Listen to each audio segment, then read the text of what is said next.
सुरू केलेली आहे।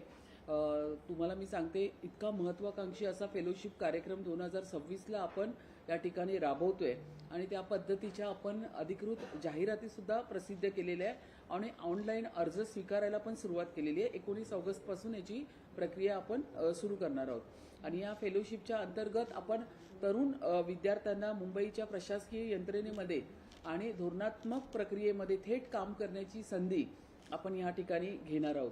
तर या ठिकाणी ज्या ठिकाणी अर्ज सुरू करण्याची जी तारीख आहे ती 19 ऑगस्टपासून आपण सुरू करणार आहोत आणि अंतिम तारीख आहे ती 31 ऑगस्ट।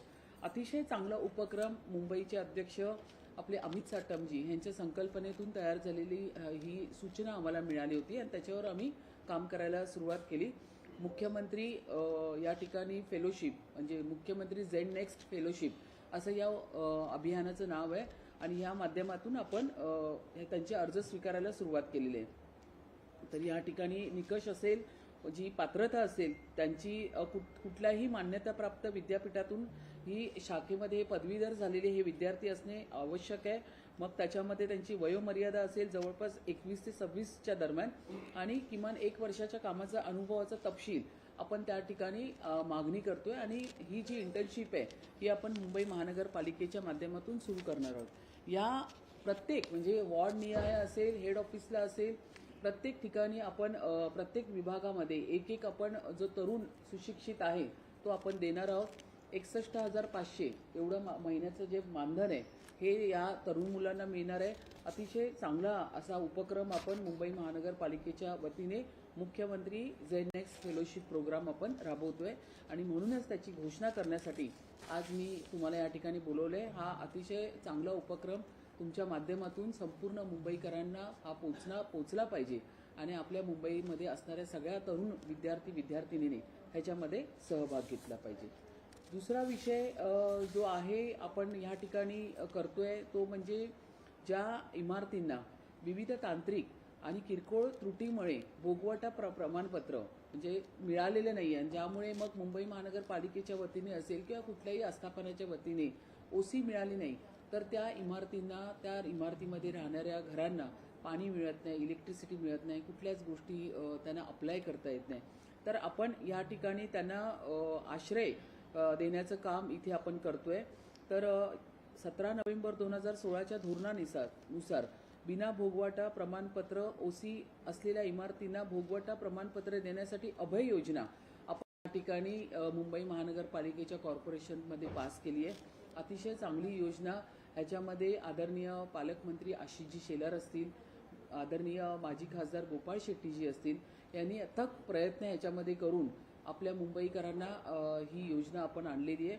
जवळपास 25 लाख घरांना याचा फायदा मिळणार आहे। त्यांना पाण्यासाठी, इलेक्ट्रिसिटीसाठी, सगळ्या गोष्टीसाठी ह्याच्यामध्ये त्यांना मिळणार आहे। अभय योजनेमध्ये त्यांना अप्लाय करता येणार आहे। बऱ्याच ठिकाणी मुंबईमध्ये विकासकांनी बिल्डिंग्स बांधलेल्या आहेत, परंतु बिल्डिंग बांधल्यानंतर काही ह्याच्यामुळे ते निघून जातात, लोकांना घरं विकतात, पण नंतर लक्षात येतं की त्याला ओसीच नाही आहे। तर ह्या योजनेच्या माध्यमातून त्यांना खूप मोठा दिलासा या ठिकाणी मिळणार आहे।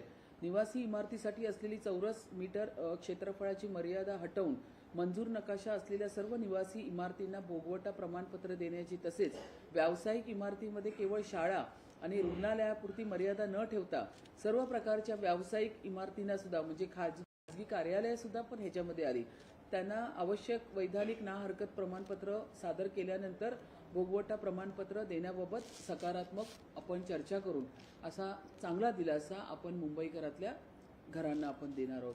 तर त्यामुळे मुंबईमध्ये जी काही आपण सरासरी संपूर्ण त्याची माहिती घेतल्यानंतर जवळपास अशी 25-30 लाख घरं आहेत ज्यांना अशा पद्धतीने बिना ओसीशिवाय राहावं लागतंय। पाण्यासाठी खूप त्यांना वणवण फिरावं लागतंय। प्रत्येक नेत्यांच्या दरवाजात जा, प्रत्येक समाजसेवकाला भेट, अशा पद्धतीचे बिचारे फिरतात आहे आणि अशा पद्धतीने मुंबईमध्ये जवळपास 15-20 वर्षापासून अशी लोक राहतात आहे। उबाटाच्या काळामध्ये 25 वर्षात त्यांनी अशा लोकांसाठी, मराठी माणसांसाठी कधीच हे काम केलं नाही, पण आज मला सांगायला खूप आनंद वाटेल की ही अभय योजना बिना भोगवटा प्रमाणपत्र, भोगवटा म्हणजे ओसी, बिना भोगवटा प्रमाणपत्र अभय योजना देण्याचं काम या ठिकाणी आपण असलेल्या महायुतीमध्ये भारतीय जनता पार्टी आणि शिवसेनेच्या माध्यमातून आपण या ठिकाणी मुंबईकरांना देतोय. तर ह्या गोष्टी मला इथे सांगताना फार आनंद होते. त्याचबरोबर एक 66 क आला होता, त्या अनुषंगाने प्रमाणाच्या बाहेर मुंबईमध्ये आपण बऱ्यापैकी व्हिडिओ बघतोय. काही व्हिडिओमध्ये दिसतंय लहान मूल शाळेत जाताना असेल किंवा एखादी महिला बाजारात जाताना असेल, एक मेजॉरिटी कुत्र्यांचा असा घोळका येतो आणि अटॅक करतो त्याच्यावरती. आणि त्यामुळे बरेच आपण जे तुमच्या मीडियाच्या माध्यमातून असेल किंवा मोबाईलवर असलेल्या एकेका व्हिडिओच्या माध्यमातून आपण हे पाहतो. त्यामुळे ही संख्या खूप वाढत चाललेली आहे. आपल्याला या ठिकाणी प्रत्येक प्राणी प्रेमी त्यांचासुद्धा सन्मान ठेवून या ठिकाणी ह्या पद्धतीचं कुत्र्यांचा वावर जर वाढला असेल आणि त्याच्यामुळे जर अशा पद्धतीने चावा घेऊन जर त्या लोकांना जखमी करण्याचं काम जर कुत्रे अशा पद्धतीत करत असेल, तर रेबीज मुक्त मुंबई हा अभियान मी मुंबई महानगरपालिकेला राबवायला सांगितलेलं आहे. ह्याच्यावरती लसी उपलब्ध करा, त्यांच्यासाठी मुंबई महानगरपालिकेच्या हॉस्पिटलमध्ये विशेष व्यवस्था करा, त्यांच्यावरती मॉनिटरिंग करा त्या रुग्णांवरती, कारण की 5 इंजेक्शन्स द्यावे लागतात आणि त्यानंतर पण रुग्ण हा कशा अवस्थेमध्ये आहे त्या पद्धतीचं मॉनिटरिंग जे आहे ते करण्यासाठी सुद्धा मुंबई महानगरपालिकेला मी या ठिकाणी सांगितलेलं आहे. तर रेबीज मुक्त मुंबई हा अभियान राबवण्यासाठी मी आरोग्य डिपार्टमेंटला अशा पद्धतीचे विषय त्या ठिकाणी दिलेले आहेत. त्याचबरोबर मुंबई महानगरपालिकेमध्ये मग सायन हॉस्पिटल असेल, नायर हॉस्पिटल असेल, KEM हॉस्पिटल असेल, आपण पाहतो की मुंबई शहर हे असं आहे की सगळ्यांना सामावून घेतं. या मुंबई शहरामध्ये फक्त आपण मुंबईकरांनाच नाही तर पूर्ण भारतामधून आलेल्या सर्व जे ह्या ठिकाणी हॉस्पिटलमध्ये स्वतःचं निदान करायला येतात त्यांना आपण ह्या ठिकाणी बोलवून त्यांच्यावरती चांगले औषध उपचार करतो, त्यांना आपण सांभाळतो. परंतु काही वेळा असं बघण्यात आलं आहे, मी स्वतः व्हिजिट करताना, की या हॉस्पिटलमधल्या ज्या कॉरिडॉरमध्ये पूर्ण नातेवाईकाचं कुटुंब त्या ठिकाणी बसलेलं असतं आणि त्यामुळे हॉस्पिटलची जी परिस्थिती, तिकडची व्यवस्था सगळी कोलमडली जाते. तर कंपल्सरी एक रुग्ण आणि एक नातेवाईक हे मी या ठिकाणी आदेश दिलेले, निर्देश दिलेले आहेत मुंबई महानगरपालिकेला, की ह्याच्या पुढे मुंबईतला रुग्ण असू दे किंवा मुंबई बाहेरचा रुग्ण असू दे, पण कंपल्सरी एक रुग्ण एक नातेवाईक अशा पद्धतीने मुंबई महानगरपालिकेच्या हॉस्पिटलमध्ये व्यवस्था करा. हवं तर त्यांना व्हिजिटिंग त्याचं कार्ड असतं ते त्यांना द्या, परंतु अजिबात एका नातेवाईकाच्या वरती अजून दुसरा नातेवाईक तिथे येऊन बसला नाही पाहिजे, अशा पद्धतीचे सुद्धा निर्देश या ठिकाणी मी मुंबई महानगरपालिकेच्या सगळ्या डिपार्टमेंटला दिलेलं आहे. आणि सर्वात महत्त्वाचं म्हणजे आयुष्यमान कार्ड. आयुष्यमान कार्ड हे आपल्या देशाचे पंतप्रधान आदरणीय नरेंद्र मोदीजी यांनी हे कार्ड लोकांच्या आरोग्याच्या सेवेसाठी या ठिकाणी पूर्ण भारतभर उपलब्ध केलेलं आहे. परंतु बऱ्याच ठिकाणी मी माझ्या व्हिजिटमध्ये पण नोटीस केलेलं आहे, बरेच रुग्ण ज्या ठिकाणी मी व्हिजिट करते हॉस्पिटलमध्ये तिथे ते माझ्याशी बोलायला पण येतात की मॅडम ये कार्ड है लेकिन हमको लिया नहीं जा रहा है, हे कार्ड असूनसुद्धा आम्हाला सुविधा देत नाही आहे. तर ह्याची माहिती घेतल्यावरती मला कळालं की कार्ड जरी हातात असेल तरी पुन्हा त्यांचे आधार कार्ड, त्यांचं पॅन कार्ड अशा पद्धतीचे विविध डॉक्युमेंट्स हे त्या नातेवाईकांकडनं मागितले जातात. आता ह्याच्या पुढे मात्र मी या माझ्या आरोग्य डिपार्टमेंटला मुंबई महानगरपालिका यांना मी त्याच्यावरती निर्देश दिले की ह्याच्या पुढे आयुष्यमान कार्ड जर त्यांच्या हातामध्ये असेल तर इतर कुठलेही डॉक्युमेंट्स त्यांच्याकडनं घेण्याची गरज नाही आहे. कारण आपण आयुष्यमान जेव्हा आपण एखाद्याचं काढतो तर त्याचे ऑल डॉक्युमेंट्स व्हेरीफाय करूनच आपण त्यांना ते आयुष्यमान कार्ड दिलं जातं. त्याशिवाय ते आयुष्यमान कार्ड CSC केंद्रावर म्हणजे आपण जे पोर्टल आहे त्याच्यावरती ते पुढे जाऊच शकत नाही. तर अशी सगळी व्यवस्था आपल्याला आदरणीय पंतप्रधान नरेंद्र मोदी साहेबांनी दिल्यानंतर पुन्हा त्याच्यावरती फेर तपासणी करायची गरज नाही आहे. तर आता मी प्रत्येक हॉस्पिटलला त्या पद्धतीचे निर्देश दिले की आयुष्यमान कार्ड असल्यानंतर विविध डॉक्युमेंट्स त्याचे पाहायची गरज नाही. या उलट मी त्यांना असं सांगितलं आहे की ज्यांच्याकडे आयुष्यमान कार्ड आहे त्यांना तर तुम्ही ॲडमिट कराच, पण ज्यांच्याकडे आयुष्यमान नाही आहे कार्ड तर त्याच्यासाठी मुंबई महानगरपालिकेच्या हॉस्पिटलमध्ये CSC म्हणजे कॉमन सर्व्हिस सेंटर ओपन करून त्या ठिकाणी त्यांचे डॉक्युमेंट व्हेरीफाय करा आणि त्या ठिकाणी त्यांना त्यांचं आयुष्यमान कार्ड काढून त्यांना हॉस्पिटलची सुविधा द्या. अशा पद्धतीचे सगळे जे उपाययोजना आहे हे ह्या मी हॉस्पिटलच्या ह्याच्यात करायला सांगितलेलं आहे. त्याचबरोबर काल मी जोगेश्वरी ट्रॉमा रुग्णालयामध्ये पाहणी केल्यावरती त्या ठिकाणी कॅथलॅब डॉक्टर्स नाही आहेत, त्याचा पाठपुरावा मी याच्यावर पुढे करणार आहे. मुंबई महानगरपालिकेच्या सगळ्या हॉस्पिटलमध्ये कंत्राटी पद्धतीने या ठिकाणी तांत्रिक जे काही टेक्निशियन्स असतील, नर्स असतील, वॉर्ड बॉय असतील, कर्मचारी असतील, इवन डॉक्टरसुद्धा यांना घेण्यात आलेले आहे. बऱ्याच कंपनी गेल्या 10 वर्षापासून या ठिकाणी कार्यरत करतात आहे. तर त्यांच्याकडे गेल्यानंतर मला कळालं त्या कर्मचाऱ्यांना, त्यांना बिचाऱ्यांना गेल्या 7-8 महिन्यापासून पगार मिळालेला नाही. आता ह्याच्यावरती विविध संस्था येऊन काम करतात. कधी SI केअर काम करते, कधी DS एंटरप्राइज काम करते. प्रत्येकजण आपला कॉन्ट्रॅक्ट संपल्यानंतर आपलं पेमेंट घेऊन निघून जातात. पण ते पेमेंट पूर्ण घेतात, पण त्या कर्मचाऱ्यांचा पगार मात्र देत नाही आहे. ह्याच्यावरती ठोस उपाययोजना म्हणून ह्याच्या पुढच्या सगळ्या संयुक्त मीटिंग माझ्या त्या हॉस्पिटलमध्ये होणार. मी अजिबात माझ्या केबिनमध्ये बसून ह्या पूर्ण जे आपल्या ह्याच्यावरती असलेले डेप्युटी अधिकारी असतील, AMC असतील, त्यांना मी हॉस्पिटलमध्ये बोलवणार, त्या कर्मचाऱ्यांना पुढ्यात ठेवणार आणि ह्यांचे पगार का तुम्ही दिले गेले नाही. ज्या संस्था याच्यावरती काम करत होत्या त्या संस्था तर निघून गेल्यात करोडो रुपयाचं बिल घेऊन, पण ह्या बिचाऱ्या गोरगरीब कर्मचाऱ्यांचे पगार मात्र ह्याच्यामध्ये तुम्ही थकवून का ठेवले. अशा पद्धतीची परिस्थिती जेव्हा मला फिरल्यानंतर बघायला मिळाली, तर ह्याच्यापुढे मात्र माझ्या सगळ्या मीटिंग्स आता त्या हॉस्पिटलच्या हॉलमध्ये मी घेणार, त्या कर्मचाऱ्यांना आणि त्याच्यासमोर त्या अधिकाऱ्यांना बसवून, आणि हे कंत्राट त्यावेळी ज्या संस्थेला दिलं होतं त्या संस्थेच्याही लोकांना मी त्या ठिकाणी बसवून त्या कोविडपासूनचा त्यांचा जो पगार थकीत होता ते देण्याचं काम त्या ठिकाणी मी करणार आहे. तर अतिशय चांगले उपक्रम मुंबई महानगरपालिकेच्या माध्यमातून चालू आहे आणि हे उपक्रम फक्त ह्याचा जो भाग आहे, झेन नेक्स्ट फेलोशिप असेल, मुख्यमंत्री झेन नेक्स्ट फेलोशिप, अशा पद्धतीचे उपक्रम राबवून फक्त आम्ही बोलत नाही तर आम्ही करून दाखवतो. अशा पद्धतीची आमची जी कामाची तत्परता आहे मुंबईकरांसाठी ती आता आपण करतोय. फार मोठा उपक्रम आहे मुख्यमंत्री झेन नेक्स्ट फेलोशिपमध्ये. सगळ्याच विभागामध्ये तरुण मुलांना आपल्या काम करण्याची संधी मिळणार आहे. मुंबई महानगरपालिकेचा अनुभव या विद्यार्थ्यांना मिळणार आहे. संख्या किती असणार आहे मुख्यमंत्री आपण आता सध्या आपण त्यांचे ॲप्लिकेशन घेण्याचं आपण सुरू केलेलं आहे. ॲप्लिकेशन आपण घेतोय, पोर्टलवरती नोंदणी करायला आपण सुरुवात केलेली आहे. त्यासाठी आपण लॉगिंग ID सुद्धा तयार करतोय. अर्ज पूर्ण भरून त्याचे आवश्यक कागदपत्रे, फोटो अपलोड करणे, अशा पद्धतीचं आपण संपूर्ण प्रक्रिया सुरू केलेली आहे. त्याच्यानंतर आपण एक टप्प्याटप्प्याने आपण जाणार आहोत या सर्व विषयांकडे. आणि सर्वात महत्त्वाचा विषय राहिला तो म्हणजे टाउन वेंडिंग कमिटी, जो अतिशय माझा महत्त्वाचा विषय, जो मी महापूर झाल्यापासून बोलते. सर्वात महत्त्वाचं सांगायचं म्हणजे टाउन वेंडिंग कमिटीची ज्यावेळी स्थापना होणार होती त्याच्यापूर्वी जी प्रक्रिया असते की फेरीवाल्यांचे अर्ज घेऊन त्याच्यानंतर जी वोटिंग मतदान झालं त्या पेट्या गेले 3 वर्षापासून अशाच पडून राहिलेल्या होत्या. त्या मी आलेल्याबरोबर त्या ठिकाणी ॲफिडेव्हिट कोर्टामध्ये देऊन त्याचा मी रिझल्ट आणला. त्या पेट्या ओपन केल्या, त्याच्यावरती टाउन वेंडिंग कमिटीच्या सगळ्या परिमंडळ मुंबई आणि परिमंडळप्रमाणे संपूर्ण मेंबर्स आपण त्या ठिकाणी बसवले आणि संपूर्ण आता टाउन वेंडिंग कमिटी तयार होऊन आता उपमुख्यमंत्री एकनाथरावजी शिंदे साहेब त्यांच्या टेबलवरती आता ती नोटिंग करण्यासाठी गेलेली आहे.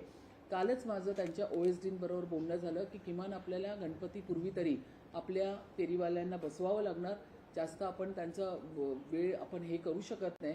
त्यांनी ती फाईल नंबर मी त्यांच्यापर्यंत पोहोचवली. उपमुख्यमंत्री एकनाथरावजी शिंदे यांच्याकडनं नोटिफाय झाल्यानंतर आपण ही कमिटी पण फॉर्म करतोय. आणि कारण हा विषय मी तुम्हाला एवढ्यासाठी सांगते, हा अतिशय कळकळीचा प्रश्न आहे. पूर्ण फेरीवाले ह्या विषयाकडे कान लावून डोळे लावून बसलेले की आम्हाला कधी बसायला मिळणार आहे. तुमच्या मीडियाच्या माध्यमातून मी ग्वाही देते की तुम्ही काहीच काळजी करू नका.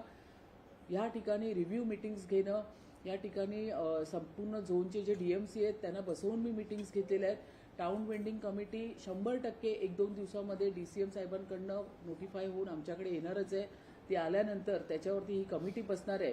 इन बिटवीन मी सगळ्या DMCना सांगितलं आहे की प्रत्येकाने आपल्या झोनलमध्ये हॉकिंग झोन्स तयार करायचे जेणेकरून वेळ जाणार नाही. आणि टाउन वेंडिंग कमिटी फॉर्म झाल्यानंतर त्याच्यावरती ती पूर्ण फायनल एकदा बघून ती आपण सुरुवात करणार आहोत. अशा पद्धतीचा पण एक विश्वास मी तुमच्या माध्यमातून माझ्या फेरीवाल्या क्षेत्रामध्ये काम करणाऱ्या लोकांना देऊ इच्छिते. तर त्याच्यावरती पण चांगलं काम चालू आहे.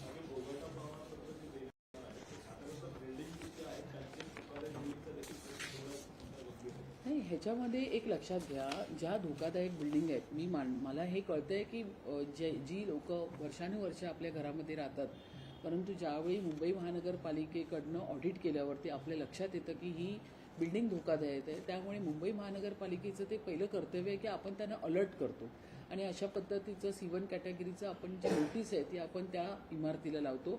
आपल्याला रहिवाशांना समजवायला वेळ लागतो कारण की ते निघायला मागत नाही, परंतु जरी ते निघायला मागत नसतील तरी पण ते आपलं कर्तव्य आहे. कारण जर ती बिल्डिंग धोकादायक असेल तर पर्याय म्हणून आपण त्यांना शाळेची वर्ग देतो, व्यवस्था आपण कुठेतरी करायला लावतो, किंवा तुम्ही लवकरात लवकर ही रिडेव्हलपमध्ये जाऊन ही बिल्डिंग डेव्हलप करा अशा पद्धतीचे पण निर्देश आपण त्यांना देतो. मुंबई महानगरपालिकेमध्ये ह्याचं पण प्रमाण जास्तच आहे आणि हा जो भोगवटा प्रमाणपत्र आश्रय योजना आहे ह्याच्यामध्ये आत्ता सरासरी जवळपास 25 ते 30 लाख घरं आहेत जी बिना OC शिवाय अशा पद्धतीने राहतात आहे. तर त्यांना हा फार मोठा दिलासा आहे.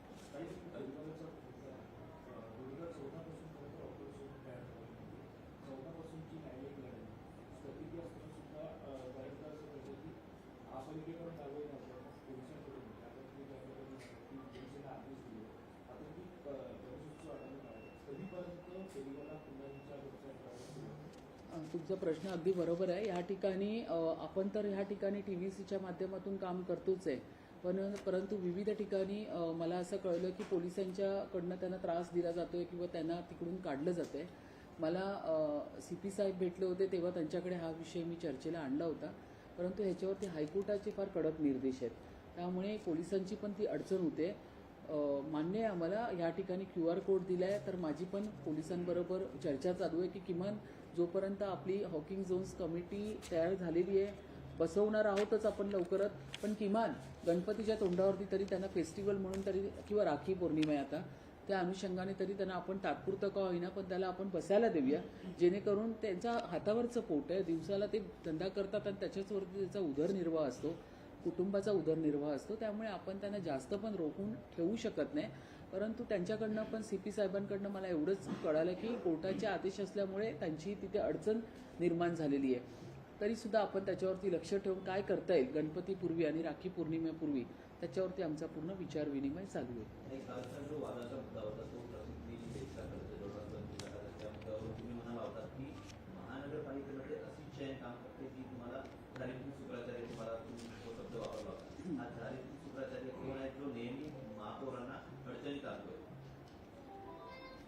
मी गेल्या 6 महिन्यापासून फक्त प्रामाणिकपणे काम करते. तुम्ही सगळे बघताय, मी लोकांना भेटते. मुंबई महानगरपालिकेच्या दालनामध्ये बसल्यानंतर जवळपास 100-125 लोक एव्हरी डे मला भेटायला येतात. तिथे नाही तर मी फील्डवरती काम फील्डवरती असतं, लोकांमध्ये जाते, हॉस्पिटल फिरते, शाळांमध्ये जाते, विविध रस्त्याची पाहणी करते, झाडांची पाहणी करते, ज्या ज्या ठिकाणी घटना घडतात तिथेही जाऊन पोचते आणि त्याच्यानंतर दुसरीकडे मी दिसते ते म्हणजे माझ्या दालनामध्ये लोकांमध्ये. त्यामुळे ह्या चौकटीच्या बाहेर जाऊन तर मी कुठे दुसऱ्या गोष्टीकडे माझं लक्ष नाही आहे किंवा मी पाहत नाही आहे. त्यामुळे माझ्या पाठीवरती कोण अशा पद्धतीचं काम करतंय याचं मला खरोखर आता शोध घ्यावाच लागेल. पण असे म्हणूनच मी तो शब्द वापरला की या पद्धतीने झारीचे शुक्राचार्य जे आपल्याला दिसत नाही आहे, जे आपले वाटतात पण ते आपले राहून अशा पद्धतीने त्रास देण्याचा प्रयत्न करत असतात, तर ह्यांना आता शोधण्याची आता फार गरज आहे आणि ते शोधायला मी सुरुवात केलेली आहे. तर त्यांना त्यांचं काम करू दे. एक लक्षात घ्या, या ठिकाणी 4.5 वर्षानंतर भारतीय जनता पक्षाचा महापौर बसलेला आहे. 40 वर्षानंतर 4.5 वर्षानंतर इलेक्शन लागलेले आहेत. काही लोकांच्या खूप पोटामध्ये दुखतंय. 25 वर्ष त्यांची सत्ता होती, आज अचानक त्यांच्या मांडीखालचा पाठ निघालेला आहे. अशामुळे ते पॅनिक झालेले आहेत. त्यांच्या महानगरपालिकेचे तर नेते असतील, आता मी खिचडी खाऊ आपली किशोरीताई, जिला मी आता आजपासून खिचडी खाऊ हा शब्द ठेवलेला आहे, कारण तिने कोविड काळामध्ये किती मोठा भ्रष्टाचार केला खिचडीमध्ये. स्वतःच्या मुलाच्या नावावरती पण त्यांनी कंपन्या उभ्या केल्या आणि खिचडी खाऊ किशोरीताईंनी आपण बोलतो की प्रेताच्या टाळूवरचं लोणी खाणं इतका घाणेरडा प्रकार ह्या लोकांनी केलेला आहे. ज्यावेळी कोविडमध्ये दिवसाला संख्या येत होती, 100 लोक गेली, 150 लोक गेली, PPP किटमध्ये पण त्यांनी घोटाळा केलेला आहे. अशा सगळ्या घाणेरड्या थराला जाऊन या उभाटाच्या सगळ्या त्या ठिकाणी सत्तेमध्ये असलेल्या लोकांनी घोटाळे केलेले आहेत. जेव्हा ईडी लागली तेव्हा धावत धावत मुख्यमंत्र्यांकडे गेल्यात आणि वाचवा काका मला वाचवा, तसं मुख्यमंत्री मला वाचवा अशा पद्धतीची धावत पळत त्या मुख्यमंत्र्यांच्या पायाशी गेल्यात आणि स्वतःला वाचवून घेतलं. ईशान्य मुंबईचे खासदार किरीटभाई सोमय्या त्यांना अक्षरशः नाकीनं वाढलं होतं. सगळे कागदपत्र किरीट सोमय्यांच्या कामाचे एक तुम्हाला सांगते, ते बिना कागदपत्र प्रॉपर अभ्यास करून ते मीडियासमोर बसतात आणि त्यांचा अभ्यास किती चोख असतो हे मी तुम्हाला कोणाला सांगायची गरज नाही. अशा पद्धतीचे पेपर घेऊन किरीट सोमय्या बसले होते. अख्ख्या कुटुंबाला बिझनेसमध्ये या खिचडी खाऊ किशोरीताईंनी उतरवलं होतं. नवरा पण उतरवलं होता, मुलाला पण उतरवलं होतं. अरे लाज वाटली पाहिजे होती. कोविडच्या काळामध्ये लोक मरत होती आणि त्यांना त्यावेळी लोकांच्या हाताला काम नव्हतं. जे दिवसा काम करून हाताच्या बोटावरती काम करणारी लोक होतात त्यांची हातातली कामं निघून गेली होती. म्हणून आपण ही व्यवस्था सुरू केली होती की त्यांना 2 टाइम जेवण मिळणार. त्याच्यामध्ये पण तुम्ही भ्रष्टाचार करता आणि तुम्ही नीतिमत्तेच्या गोष्टी शिकवता महापौरांना की महापौरांनी हे केलं. काय काय शोधायला येणार महापौरांचं? महापौरांनी कुठे राहतात आहे, काय केलंय, या ना शोधायला. मी तर त्यांना ज्यावेळी मी महापौर बंगल्यामध्ये राहायला आली सर्वात पहिला फोन किशोरीताईंना जाऊन विचारा कोणी केला होता. सर्वात पहिला फोन मी किशोरीताईंना केला होता की मी मेयर बंगल्यात आली आहे, तुम्ही या नक्की भेटायला, मला जेवायला या. पहिला फोन माझा किशोरीताईंना होता. कारण ज्याला कर नाही त्याला डर कशाला आहे. या ठिकाणी अतिशय पारदर्शी आमचे नेते आदरणीय देवेंद्र फडणवीस साहेब यांच्या मार्गदर्शनाखाली आम्ही काम करतो. ते ज्या पद्धतीत महाराष्ट्र चालवतात आहे तीच शिकवण त्यांनी आम्हाला दिलेली आहे. मुंबई महानगरपालिकेमध्ये अतिशय विश्वासाने त्यांनी मला या ठिकाणी बसवलेली आहे. माझी पार्श्वभूमी अख्ख्या पक्षाला माहिती आहे की गेल्या 25 वर्षांमध्ये मी कधीच अशी चुकीची कामं केलेली नाही आहे. 8,500 लोकांना मी चेकअप करण्याचं काम मी कोविडमध्ये केलेलं आहे. लोक आपल्या शेजारी आपल्या घरच्यांच्या पण बाजूला घाबरत होती. मी दिवसाला 200 लोकांमध्ये उभी होती आणि त्या ठिकाणी चेकअप करत होती. आणि ही खिचडी खाऊ किशोरीताई लोकांच्या प्रेताच्या टाळूवरचं लोणी खात होती, खिचडी खात होती. त्यांनी नीतिमत्ताच्या गोष्टी मला शिकवायच्या. त्यावेळी श्रद्धा जाधव माजी महापौर असताना 4 कोटीचे पडदे लावलेत. हा किती मोठा विषय त्यावेळी मीडियावरती आला होता. त्या सगळ्या आता क्लिप्स मी काढणार आहेत. कोणाला शिकवताय तुम्ही? तुम्ही संपूर्ण महानगरपालिका विकून खाल्ली. मी तर आता पण पूर्ण जबाबदारीने बोलते. आदित्य ठाकरे अख्खं लहानपण जन्माला आल्यापासून मोठा होईपर्यंत फक्त टेंडरमध्ये त्या आदित्य ठाकरेचं जीवन गेलेलं आहे. त्यांनी शिकवायचं की टेंडरमध्ये रितू तावडेचं नाव आलं. अरे टेंडर मी शिक्षण समितीचे अध्यक्ष असताना माझा विरोध होता टॅबला.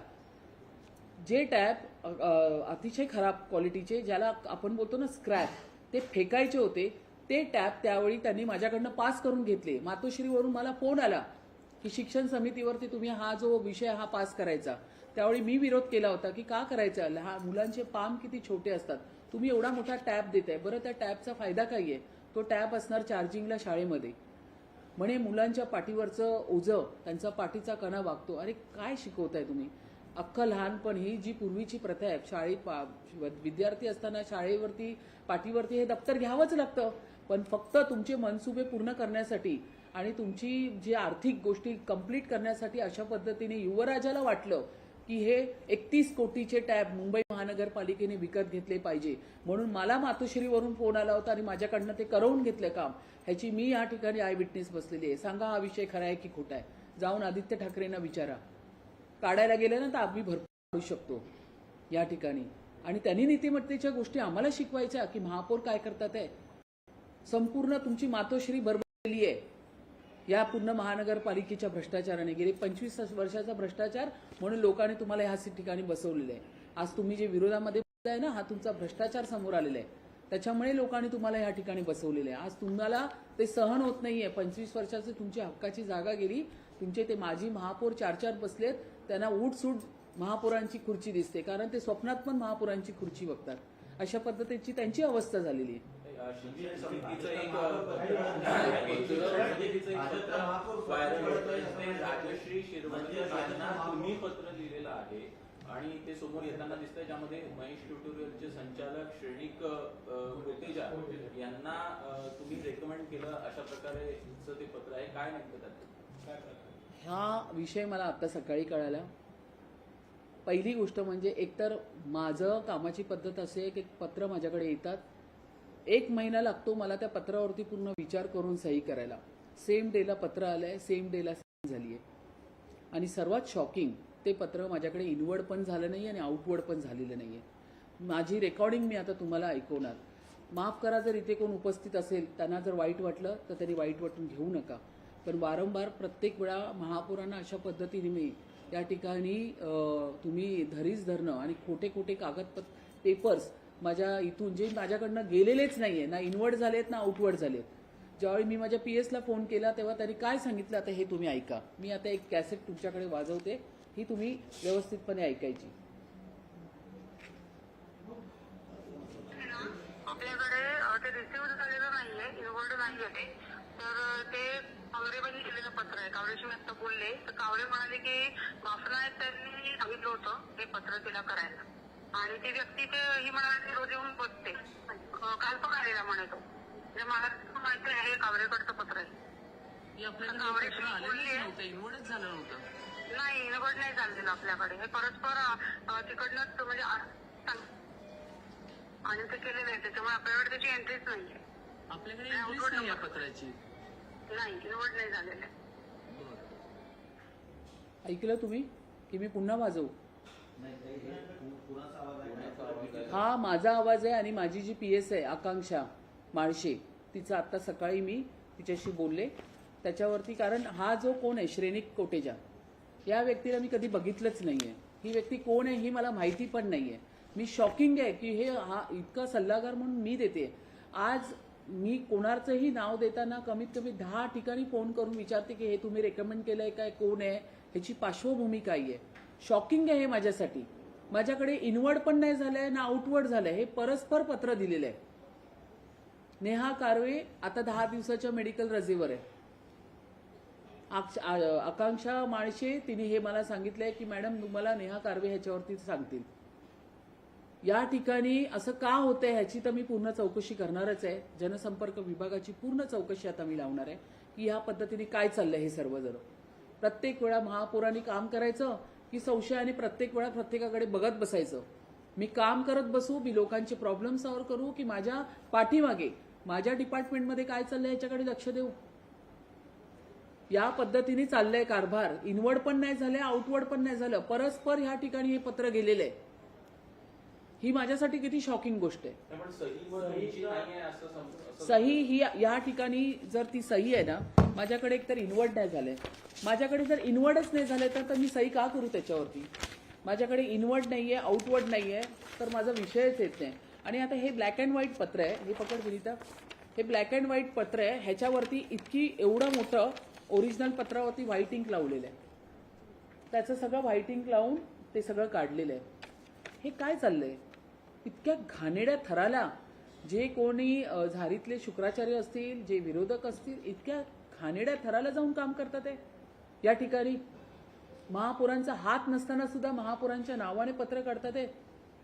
मी वारंवार बोलते तुम्ही खोटं जास्त वेळ टिकू शकत नाही या ठिकाणी. त्याचा पर्दाफाश हा होणारच. आज सकाळीच जर ही न्यूज लागली, आज सकाळीच याचं उत्तर मिळालं. ज्यावेळी श्रेणिक कोटेजा ना, काय नाव आहे, शनिक काय श्रेणिक, त्या व्यक्तीला मी बघितलंच नाहीये. कोण आहे व्यक्ती मला माहितीच नाहीये. आता हे पत्र माझ्या लेटर हेडचा वापर करून हे परस्पर झालेलं पत्र आहे.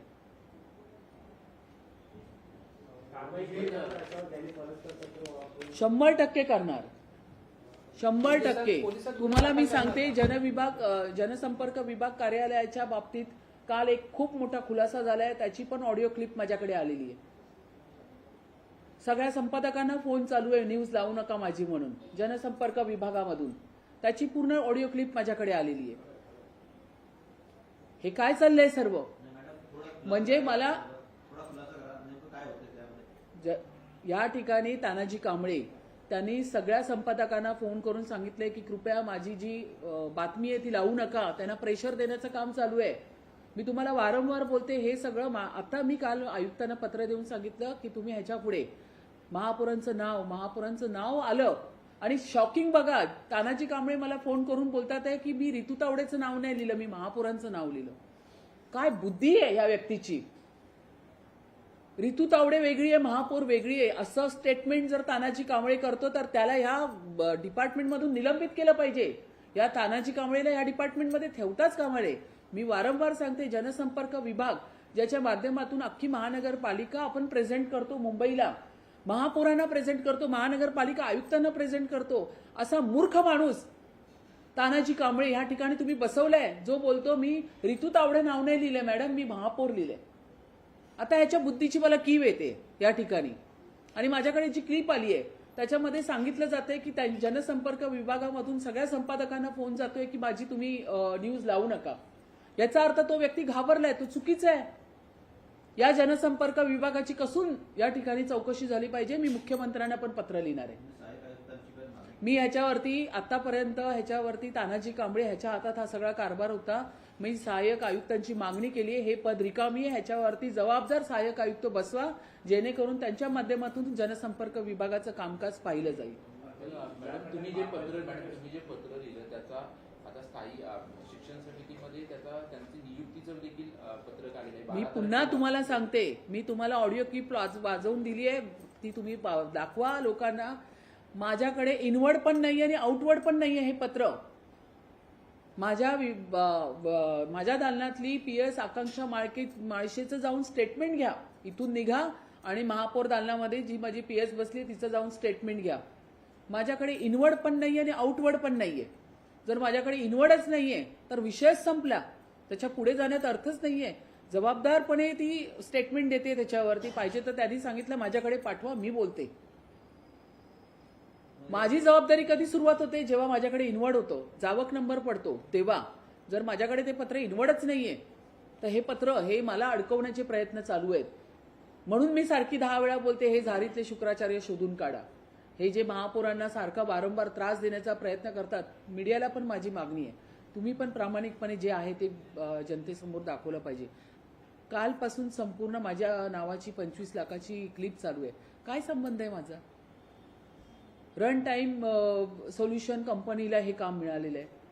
त्या कंपनी आणि दुसरी गोष्ट पुन्हा एकदा मी बोलते, वारंवार तुम्ही एक्सटेन्शन का देता? का निविदा काढत नाही नव्याने? निविदा काढा, त्याच्यावरती काम करा. PRO डिपार्टमेंट सक्षम. आता तानाजी कांबळेचं मी तुमच्याकडे आता हे संपूर्ण ह्याची मी चौकशी लावणार. हे चाललंय काय? मी मुख्यमंत्र्यांना पत्र लिहिणार किंवा मुख्यमंत्र्यांकडनं एक प्रॉपर कर्तृत्ववान कर्तबगार PRO मी त्यांच्याकडनं मागणी करणार, जो महापौरांना अडचणीत आणणार नाही. मी महानगरपालिकेला तर आयुक्तांना पत्र देणारच आहे, पण मी आता मुख्यमंत्री साहेबांना पत्र देणार.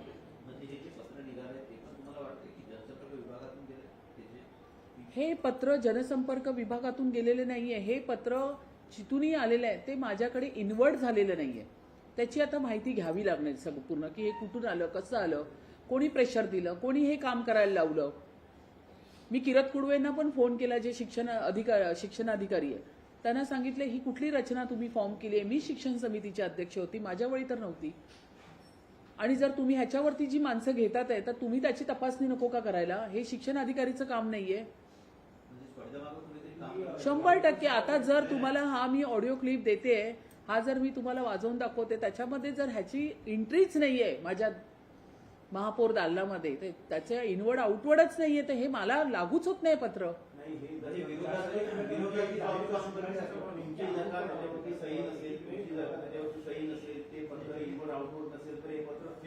हे फेक पत्र आहे 100%, आणि ह्याच्यावरती मी कारवाई करणार. ह्याच्यावरती पूर्ण कारवाई होणार. महानगरपालिकेला आयुक्तांना पण मी पत्र देणार की हे पत्र कसं गेलं. माझ्या इनवर्ड आउटवर्ड शिवाय ह्याच्यावरती जर जावक नंबरच नाहीये तर हे पत्र कसं काय गेलं माझ्या दालनातून, ह्याची झाली पाहिजे चौकशी. 100% झाली पाहिजे. मागच्या वेळी पण किशोरीताई खिचडी खाऊ किशोरी पेडणेकर ही जेव्हा माझ्या दालनामध्ये आली तेव्हा तिने पण वेगवेगळ्या पत्रांचे फोटो घेतले होते. म्हणून मी FIR खिचडी खाऊ किशोरीवरती मी तिच्या PA वरती घ्यायला लावली की ह्या लोकांनी कुठले माझे पत्र नेलेत. मी ज्यावेळी FIR घेतला त्यावेळी मला सांगण्यात आलं की तुम्ही इतकं टोकाला का जाताय, ह्यासाठी टोकाला गेले. हे पत्र अशी बाहेर काढतात. येऊन माझे सगळे पत्र पेपरवर्क चालवले. त्याच्यानंतर MS ला धमकावून बोलवून त्या ठिकाणी माझ्या दोन्ही PS ला बोलवलं गेलं आणि त्यांच्याकडनं सगळी पत्र घेतली गेली की मला सगळी पत्र आणून द्या विदाउट माय परमिशन. माझ्या दालनातून एकही पत्र, एक टाचणी पण माझ्या परमिशन शिवाय हल्ली नाही पाहिजे. पण या खिचडी खाऊ किशोरीने माझ्या दालनातून पत्र नेली. ती कुठली नेली? मी आझादनगर पोलीस स्टेशनला पण आता परत पत्र लिहिणार आहे. अजूनपर्यंत तुम्ही मला त्याचा अहवाल दिला नाहीये. आणि तिच्या जो PA आहे त्याच्यावरती तुम्ही FIR घेतलाय की नाही? 2 वेळा मला धमक्या आल्यात. त्यांनी रेखी केली. त्याच्यावरती पण मी सांगितलं की त्याच्यावरती तुम्ही FIR घ्या, त्याला तुरुंगात टाका, पहिल्यांदा त्याची चौकशी करा. खिचडी खाऊ किशोरी हिचं मी समजू शकते पण तिचा पीए कोण आहे? तो कसा हातामध्ये मोबाईल घेऊन पूर्ण विदाउट माय परमिशन या घराची पण तुम्ही घेऊ शकता का? खरं सांगा. या बंगल्याची पण तुम्ही हे घेऊ शकता का? आम्ही काय समजायचं? तुम्ही आमच्या घरात येऊन तोच विषय झालेला आहे. तिच्या पीएने येऊन संपूर्ण माझ्या दालनामध्ये रेखी केलेली आहे, ट्रेस पासिंग केलेली आहे त्या ठिकाणी. त्याच्यावरती FIR घ्यायला लावला. त्याची पण आता कसून चौकशी करणार. आणि खिचडी काऊ किशोरी तिने कुठले पेपर नेलेत माझ्या दालनातून त्याची मी सगळी चौकशी करणार.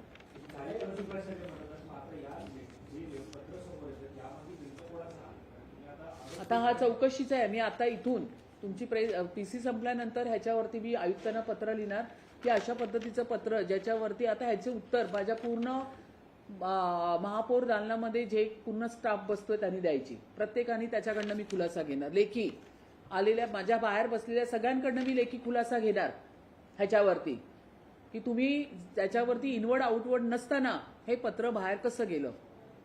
अशाच प्रकारे बदल्यांमध्ये सुद्धा शिफारशी वाढलेल्या पाहायला मिळतात. अनेक मंत्री, आमदार, नेते यांच्या शिफारशी येत आहेत.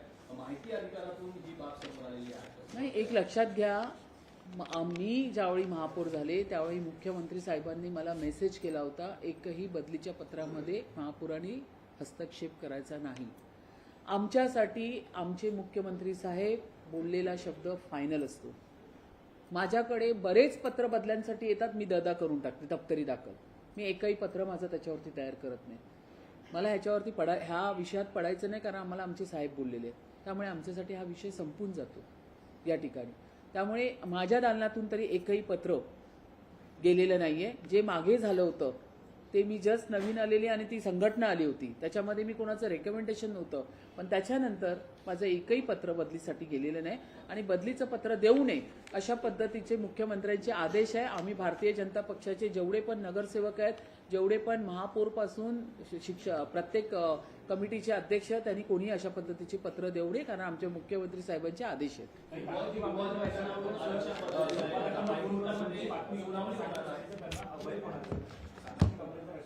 तानाजी कांबळेची तर कसून चौकशी होणार. तानाजी कांबळेवरती तर मी कारवाई करायलाच सांगणार आहे. मी CM साहेबांना पण काल मेसेज करून सांगितलं की साहेब, या तानाजी कांबळेची कसून चौकशी झाली पाहिजे या ठिकाणी. अशा पद्धतीने तुम्ही दबाव आणू शकत नाही संपादकांवरती. जे तुम्ही पत्रकार या ठिकाणी काम करतात आहे, कष्ट करतात आहे. मी स्वतः महापौर झाल्यापासून बघते, तुम्ही सगळेजण 24 तास 24/7 तुम्ही फील्डवर उभं राहून काम करून एखादी माहिती तुम्ही तुमच्या ऑफिसपर्यंत पोहोचवता. आणि त्याला खोटं ठरवण्याचं काम जर जनसंपर्क विभागामधून होत असेल आणि अशा पद्धतीने संपादकांना दबाव आणण्याचं काम होत असेल तर ते खूप चुकीचं आहे. आणि ती पूर्ण क्लिप माझ्याकडे आलेली आहे.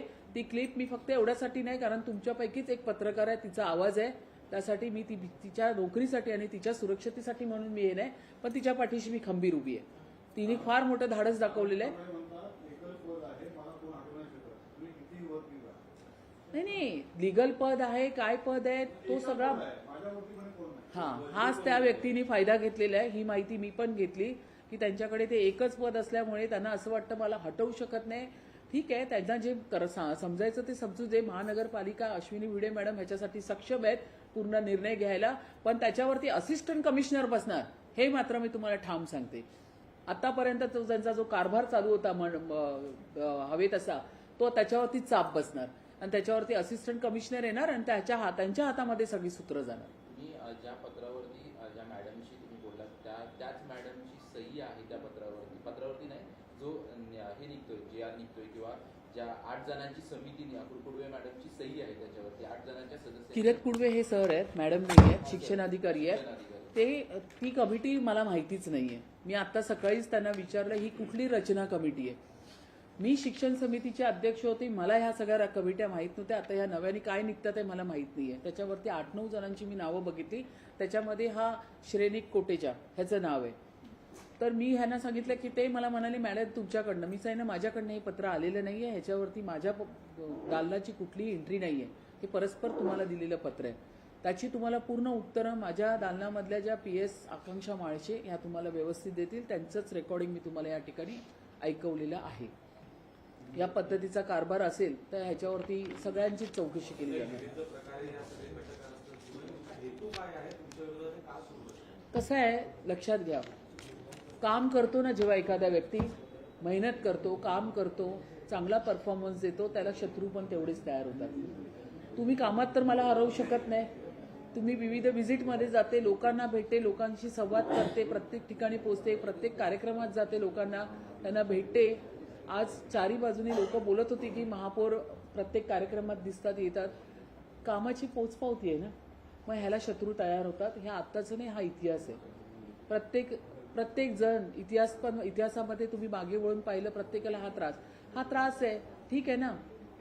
या ठिकाणी मुंबईची सेवक, मुंबईची महापौर ऋतू तावडे सक्षम आहे, काम करते, मेहनत करते, उत्तरं द्यायला मी सक्षम आहे. आयटीबी सुद्धा फुटबॉल मैदानाच्या आरक्षण बदलल्यानंतर हायकोर्टाने दखल घेतलेली आहे. जर अनियमितता आढळली तर कायदेशीर कारवाई करू असं हायकोर्टाने नाही, आता हा विषय जर न्यायप्रविष्ट असेल तर ह्याच्यावरती मी स्टेटमेंट देणं योग्य नाही. प्रस्ताव पास कसा झाला असं देखील नाही. जे पण आहे, समजा हा प्रस्ताव कॉर्पोरेशनमध्ये पास झाला आणि जर ही न्यायप्रविष्ट गोष्ट असेल तर सन्माननीय जस्टिस याच्यावरती निर्णय देते. तो अधिकार त्यांचा आहे.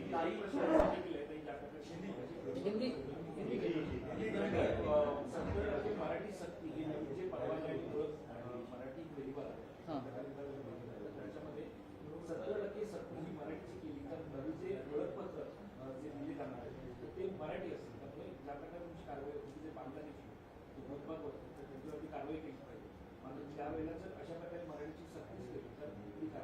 नाही, एक लक्षात घ्या, तुम्ही मुख्यमंत्री साहेबांनी पण ह्याच्यावरती स्टेटमेंट दिलेलं आहे की आपण मुंबई महाराष्ट्रामध्ये राहणाऱ्या प्रत्येकाला मराठी आलंच पाहिजे, हा आपला आग्रह आहे.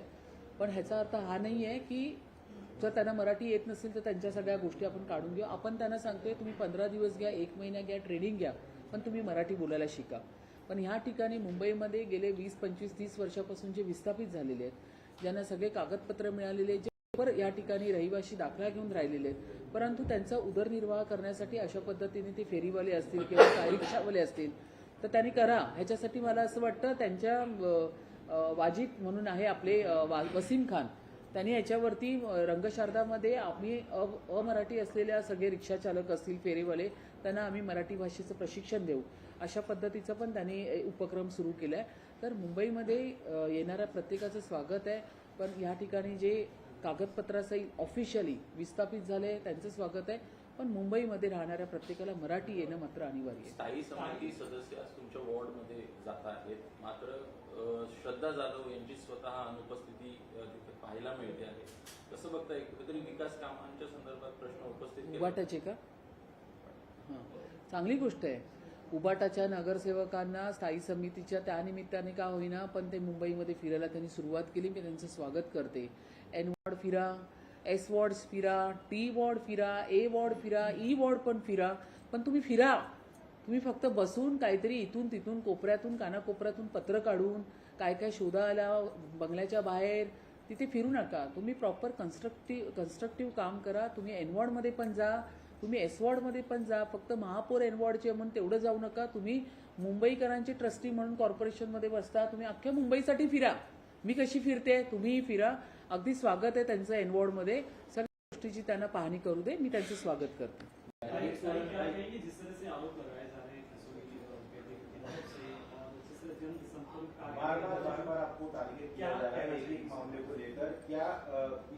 एक लेटर आया था एजुकेशन डिपार्टमेंट को, लेटर गया लेकिन उस पर आपकी साइन नहीं थी, ना वो लेटर इनवर्ड हुआ. क्या कहेंगी, कौन है इसके पीछे जिम्मेदार?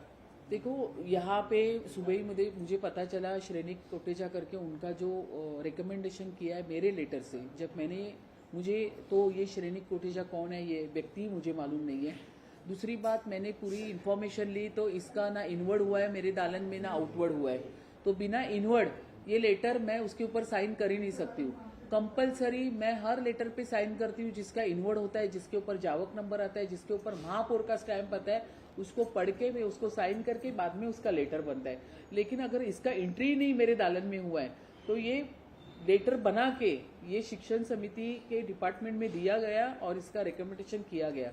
मुझे लगता है वहाँ पे भी शिक्षण समिति में भी जाके इसका पूछताछ, आप उधर के जो शिक्षण अधिकारी है किरत कुड़वे जी, उनसे भी आप बात कीजिए. मुझे शॉकिंग इस बात का लग रहा है, जब मेरे पर्सनल सेक्रेटरी यहाँ पे आकांक्षा माड़शे, उसके साथ मैंने जब भी सुबह बात की, उसकी रिकॉर्डिंग मेरे पास में है. उसने कहा मैडम ये पत्र अपने पास इनवर्ड हुआ ही नहीं है. अपना जावक नंबर इसके ऊपर पढ़ा ही नहीं है, तो हम इसके लिए आंसरेबल है ही नहीं, क्योंकि ये पत्र ही अपने पास इनवर्ड नहीं है। तो शॉकिंग है कि मुंबई महानगर के दालन में आके ये पीछे से दरवाजे से कौन ये सब काम कर रहा है। क्या खिचड़ी खाओ किशोरी पेडनेकर तो नहीं आ रही है, क्योंकि वो आ चुकी है मेरे दालन में। जब मैं नहीं थी तब वो अपने पूरे पीए और सभी लोगों के लेके उसने मेरे ऑफिस में आके विदाउट माय परमिशन उसने आके काफ़ी पेपर्स चेक किए। बाद में जो एमएस है म्यूनसिपल सेक्रेटरी, उसको वहाँ पे दम मार के उसको अपने ऑफिस में बुला के उसने जाके बोला कि वापिस वहाँ से कुछ पेपर लेके आओ। तो मेरे लेटर हेड का यूज तो नहीं खिचड़ी खाओ किशोरी कर रही है। मुझे ऐसा लग रहा है ये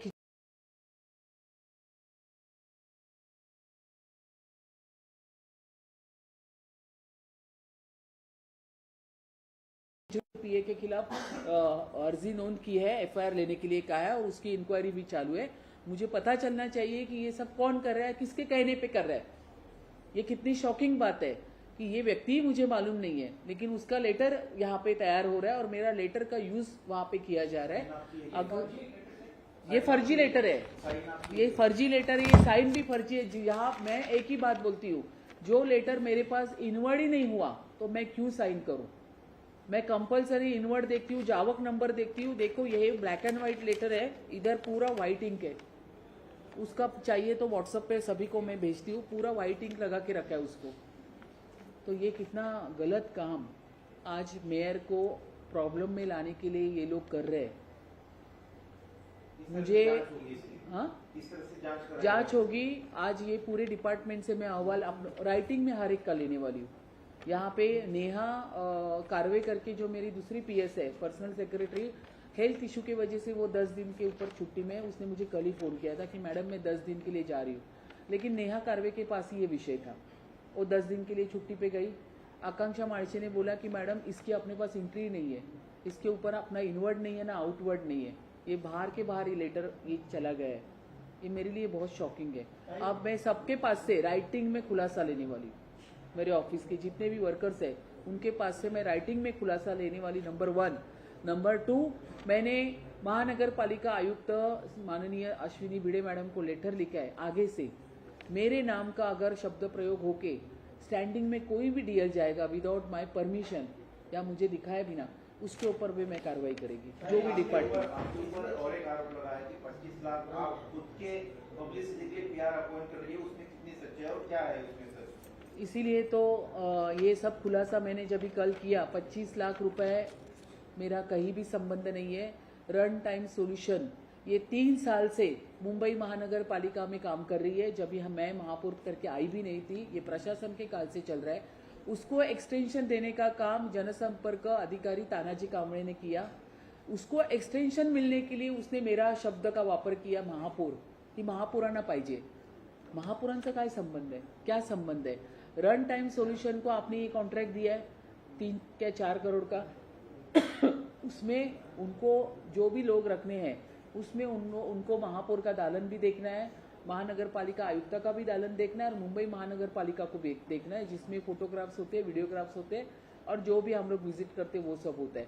तो महापौर मुंबई महानगर पालिका का महापौर ये पीठासीन अधिकारी होता है, इसलिए माई बीएमसी पोर्टल पे उनके भी फोटो जाते हैं, तो उनके तरफ से वो लोग आते हैं। इसमें कहीं भी महापौर का कोई संबंध ही नहीं है। जो वो हमें प्रोवाइड करते हैं उसके माध्यम से हम लोग हमारा काम करते हैं। तो सिर्फ रन टाइम सॉल्यूशन को एक्सटेंशन मिलने के लिए महापौर के नाम का शब्द प्रयोग उन्होंने किया है। जब मैंने उनको कल फोन करके बोला कि आपने क्यों डाला, तो वो मूर्ख व्यक्ति का मुझे आंसर ऐसे आया कि मैंने ऋतु तावड़े नहीं लिखा, मैंने महापौर लिखा। अभी आप सोचो कि उसकी बुद्धि को मैं क्या बोलूं। ये सवाल ये है मैडम कि आपके पास और उसके आगे जाके जब मैंने ये पूरा खुलासा किया तो एक मुझे ऑडियो क्लिप ऐसी आ गई जिसमें उन्होंने बताया गया कि ये मेरी न्यूज़ है, ये कल के पेपर में या टीवी पे आनी नहीं चाहिए, ऐसा दबाव तंत्र उसने शुरू किया और सभी संपादकों को फ़ोन करना उसने स्टार्ट किया। ये भी विषय मेरे पास आ गया, जो मैं हमारे महाराष्ट्र के मुख्यमंत्री आदरणीय देवेंद्र फडणवीस साहब को वो ऑडियो क्लिप मैंने भेजी। उन्होंने वो नोटिंग करके उन्होंने मुझे आंसर भी दिया। मैंने आदरणीय हमारी महानगर पालिका आयुक्त अश्विनी भिड़े मैडम उसको भी भेजी, उन्होंने भी मुझे लिखा है कि विल चेक एन इंक्वायरी। ये सब चल रहा है। जनसंपर्क विभाग की तरफ से। आपका इतना बड़ा डिपार्टमेंट है PRO का जनसंपर्क विभाग इसका, और इतने लोग हैं, क्या वो लोग सक्षम नहीं? इतनी बड़ी टेक्नोलॉजी आ गई, आजकल बच्चे जो है वो सब सोशल मीडिया और सब हैंडल करते हैं, खुद ही शूट क्या ये 25 साल से सरकारी पेमेंट पर है, तो दोगुना आप पर्सन एक प्राइवेट एजेंसी के हाथ कर रहे हो, और सरकारी जो कर्मचारी है वो भी आपके बैठे हुए, तो ये खर्चा नहीं हो रहा है क्या BMC का? या मुंबई महानगर पालिका अच्छी सक्षम है, PRO डिपार्टमेंट है, मुंबई महानगर पालिका के जितने भी कर्मचारी अधिकारी अच्छा सैलरी सभी को मिल रहा है, सक्षमता से मिल रहा है, उनके कैलिबर के ऊपर मिल रहा है। एक सक्षम डिपार्टमेंट है जनसंपर्क अधिकारी कार्यालय। यहाँ पे अगर इस तरह से प्रॉब्लम क्रिएट हो रहा है जिसकी वजह से मुंबई के महापौर को अड़चन निर्माण करने का काम करना स्टार्ट किया है, तो ऑब्वियसली इसके ऊपर इंक्वायरी होगी। इसीलिए मैंने मांग की है महानगर पालिका आयुक्त अश्विनी भिड़े मैडम के पास कि आप ये जो यहाँ पे जो असिस्टेंट कमिश्नर अभी तक नहीं थे, इसके ऊपर पहले असिस्टेंट कमिश्नर की नियुक्ति करो और उनके माध्यम से ये जनसंपर्क विभाग का काम होना चाहिए, ऐसी मैंने मेरे लेटर के माध्यम से मांग पिछले 6 महीनों से आप मुंबई की मेयर हैं, हर जगह आप जारी कामकाज कर रहे हैं। अभी आप कह रहे हैं कि बिना आपके सिग्नेचर का एक पत्र बाहर आया, बिना आपके नॉलेज में कुछ काम किया गया, आपका जो PRO डिपार्टमेंट है बिना आपकी जानकारी में कोई परमिशन दे देता है, आपको लगता है कि इससे पहले BMC में क्राइम या इस तरह के करप्शन का कोई चैन काम करता था? क्योंकि यही लोग कई साल से उस पद पर बैठे। एग्जैक्टली उसी पॉइंट में आ रही थी। देखो क्या है, 25 साल से 30 साल से उभाटा की सत्ता थी, उद्धव बाला साहेब ठाकरे, 25 साल से ये लोग उनके साथ काम कर रहे थे, तो मुझे कहीं ना कहीं ये डाउट था ही कि एक निष्ठा होती है। इतने साल के मेयर उन्होंने देखे, इतने साल के स्टैंडिंग कमेटी चेयरमैन उन्होंने देखे, उद्धव बाला साहेब ठाकरे जी उनके पार्टी के, तो एक निष्ठा भी होती है, एक निष्ठा निकलने को टाइम लगता है ना। अभी मेरे यहाँ पे जो प्यून भी काम कर रहा है उसको पूछा तो उसने बोला की मला या ठिकाणी शिवसेनेच्या त्यावेळेच्या म्हणजे उद्धव उभाटा के जो थे लीडर, उन्होंने मुझे यहाँ पे काम दिलाया। इसको मैंने बोला कि तू कैसे आया, मुझे रिकमेंडेशन उबाटा के ये नेता ने यहाँ पे मिला। देखो पेट को अगर किसी को लगाते हैं ना तो एक निष्ठा नहीं रुकती है किसी की, तो मुझे बहुत अलर्ट मोड पे जाके काम करना पड़ता है। वहाँ पे मैं किसी से बात करती हूँ, कोई लेटर इशू करती हूँ तो मुझे 10 बार सोचना पड़ता है। ऐसी मेरी अभी वहाँ पे मतलब परिस्थिति है, क्योंकि मुझे समझ में ही नहीं आता। अब मैं पूरे लोगों के ऊपर तो इशाक लेके इसको जाओ उसको जाओ करूँगी तो मैं वहाँ पे काम करना भी मेरे लिए भी मुश्किल हो जाएगा। लेकिन अभी मुझे अलर्ट रहना, अभी ये जैसे लेटर हो गया, उसके पहले कुछ इन्फॉर्मेशन हो गई, कहाँ से कौन लीक कर रहा है, क्यों, अभी ये सब ऐसा वातावरण तैयार हो चुका है इनके गलत इसके वजह से। अभी कल मुझे किशोरी पेडणे, जब भी मैंने ये जो आयुक्त को लेटर दिया कि इसके ऊपर असिस्टेंट कमिश्नर होना चाहिए, शाम को मुझे खिचड़ी खाऊ किशोरी पेडणेकर का फोन आया और उन्होंने बोला अरे आप ऐसा क्यों कर रही है, तानाजी कांबळे के ऊपर आप असिस्टेंट कमिश्नर क्यों रखना चाहती हो। तो मैंने कहा आप क्यों उसका रिकमेंडेशन कर रहे हो, आपको क्या है उसका, आप मेरे खिलाफ कुछ बिना जाने कुछ भी बोल देते हो, तो अभी आपको रिकमेंडेशन करने की क्या जरूरत है उसके लिए। तो उससे आपको पता चला किशोरी पेडणेकर का फोन है मुझे कल शाम को ही, तो सगळं कार्ड डिटेल्स वो भी मैं आपको देती हूँ कि उसके ऊपर आपने लेटर क्यों दिया, आप क्यों उसको हटाना चाहते हो। तो उससे पता चलता है ना कि इनके कैसे एक दूसरे के साथ अच्छे रिलेशन है, एक दूसरे को बचाने का काम कैसे कर रहे हैं, उससे ही पता चल जाता है। इसका मतलब ही ये है कि ये जो डिपार्टमेंट के आधे लोग हैं वो आज भी उन्हीं के साथ है। सवाल है कि मुख्यमंत्री की तर्ज पर अब मेयर फेलोशिप होगी, संक्षेप में बताइए कि किस तरह से लाभ होगा जेनजी को। देखो मुख्यमंत्री जेनजी फेलोशिप जो यहाँ पे हमने शुरुआत की है, बहुत ही अच्छा उपक्रम है। हम जेन नेक्स्ट के बारे में सिर्फ बोलते नहीं है, करके दिखाते हैं। हमने ये जो संकल्पना है, आदरणीय हमारे मुंबई अध्यक्ष अमित सटम जी उनकी हमारी चर्चा हो गई, उसके अंतर्गत हमने ये जो फेलोशिप यहाँ पे लाई है, ये बहुत ही अच्छा उपक्रम है। जो हमारे बच्चे हैं जो पढ़ लिखे आज घर पे बैठे, उनके हाथ को काम नहीं है, तो उनको मुंबई महानगर पालिका के आस्थापन में काम करने की जो अपॉर्चुनिटी है वो उसमें मिलने वाली है। इसका जो एप्लीकेशन लेने का जो डेट है वो हमने 19 अगस्त से, मतलब आज से ही हमने शुरुआत की है। आज है ना 19 तारीख, आज से ही हमने कल से ही हमने स्टार्ट की है। और ये लेने के बाद में मुंबई महानगर पालिका के हर डिपार्टमेंट में एक एक अपना जेन नेक्स्ट जो बच्चा है, जो विद्यार्थी है विद्यार्थिनी है, उसको काम देने का काम हम करने वाले हैं। उनका जो मानधन है 61,500 होगा। जो वाटर डिपार्टमेंट है, मेंटेनेंस डिपार्टमेंट है, गार्डन डिपार्टमेंट है, सभी डिपार्टमेंट में वो बच्चा काम करेगा, उसको नॉलेज भी मिलेगा और भविष्य में ये जो हम बच्चे ले रहे हैं उनको भी भविष्य में उनको हम लोग कैसे जॉब पे भी ले सकते हैं उसके बारे में भी हम लोग पॉलिसी डिसीजन तैयार करेंगे। लेकिन अभी एट प्रेजेंट हम लोग इन बच्चों को मुख्यमंत्री फेलोशिप के नाम पे उनको हम काम देने का काम कर रहे हैं। मैम बीएमसी में जो टेंडर दिए गए उस पर भी आरोप लगे हैं, आदित्य ठाकरे ने भी आरोप लगाया कि सिर्फ ये टेंडर प्रशासन है, टेंडर सरकार है। अब आदित्य ठाकरे ऐसी बातें करता है तो मुझे हंसने को आ रहा है। मैंने हर मेरे स्पीच में कहा है आदित्य ठाकरे जी जिनका जन्म ही टेंडर मतलब बच्चा जब जन्म लेता है तो क्या सुनता है माँ ना, उन्होंने टेंडर सुना होगा। जब बड़ा हो गया, आज कितना एज है मुझे मालूम नहीं, आज तक टेंडर ही सुन रहा है। तो जो बच्चा जन्म लेते ही टेंडर, मुंबई महानगर पालिका सब कुछ सुन रहा है तो उनको मैं क्या सिखाऊं टेंडर के बारे में। तो टेंडर सुनते सुनते आदित्य ठाकरे बड़े हो गए। तो टेंडर के बारे में मुझे भी आज इतना नॉलेज नहीं है जितना आदित्य ठाकरे को होगा, क्योंकि उनका पूरा इंटरेस्ट मुंबई महानगर पालिका में ही था, उनका था, उनके नेताओं का था, उनके सभी उबाटा के सब लोग गए 25 साल से यही तो कर रहे थे। आप कभी भी मेरे इस बंगले पे आओ, यहाँ पे सिर्फ लोग हैं ना जो काम करने के लिए आते हैं एप्लीकेशन, एक भी कॉन्ट्रैक्टर यहाँ पे आपको दिखेगा नहीं बंगले में। मुझे यहाँ पे काम करने वाले लोगों ने बोला कि मैडम हम लोग फर्स्ट टाइम ऐसी मेयर देख रही है ना कि बंगले में कोई नहीं दिख रहा है, शांति है पूरी। ऐसा नहीं था। ये लोग जो बाहर काम कर रहे हैं ना, ये 25 साल से काम कर रहे हैं, आज से नहीं इस बंगले में काम कर रहे। ये खिचड़ी खाऊ किशोरी पेडनेकर थी, इसके बाद में जो कोई पहले थे, अभी जो थे उनका मैं नाम नहीं लूंगी क्योंकि वो इस दुनिया में है नहीं, तो ऐसे हम जाने वाले का नाम नहीं लेते। लेकिन यहाँ पे पूरे कॉन्ट्रैक्टर ही बैठते थे, कंटिन्यू कॉन्ट्रैक्टर सब कॉन्ट्रैक्टर के नाम तो हमारे लोगों को पता चले बाहर बैठने वाले। लेकिन ये फर्स्ट टाइम हम लोग ऐसा देख रहे हैं ना कि मेयर के बंगले में एक भी कॉन्ट्रैक्टर नहीं, कुछ नहीं, सिर्फ आप और आपके जो मीडिया वाले आप लोग हो, या तो फिर कोई काम करने वाली व्यक्ति मेरे पास आ जाती है, या कोई लेडीज आ जाती है, या आप ही में से कोई जब जैसे अभी रीचा पिंटो ने एक सभी लोगों को लेके स्टूडेंट को लेके आई थी, या कोई आउट ऑफ इंडिया से कोई लोग आते हैं मिलने के लिए, वो सब डेलीगेट्स रहते हैं। ऐसी परिस्थिति है तो उनको टेंडर जो बोलते हैं ना, उनको बोलो ज्यादा जानकारी आप ही को है उसके बारे में। माँ नहीं बोला होगा आपने, टेंडर बोला होगा, कोटेज टेंडर, उसमें क्या क्या रहते हैं ना सब अटी नियम, उससे ही उन्होंने शुरुआत की होगी। तो टेंडर के बारे में मेरे से ज्यादा आदित्य ठाकरे ज्यादा बता सकते हैं। आखिरी सवाल है कि जिस तरह से आरटीओ डिपार्टमेंट में मराठी कंपलसरी किया गया है, जिन्हें नहीं आएगा उन पर कार्रवाई की जाएगी, आने वाले दिनों में ऑफर्स का बड़ा मुद्दा है, तो क्या पालिका की तरफ से इस चीज को आगे बढ़ाया जाएगा, किस दिशा में काम होगा? देखो मैं अभी भी बोल रही हूँ कि हर एक को अपने जो स्टेट रहते हैं उसका एक अभिमान रहता है भाषा का। तो मुंबई है, महाराष्ट्र है, मराठी लोगों की है, यहाँ पे आने वाले सभी का स्वीकार है, सभी को हम लोग स्वीकार लेके वहाँ पे विस्थापित हो गए। आना भी चाहिए, मुंबई का एक अट्रैक्शन, आकर्षण, और मुंबई एक ऐसा शहर है जो हर एक को यहाँ पे काम देता है।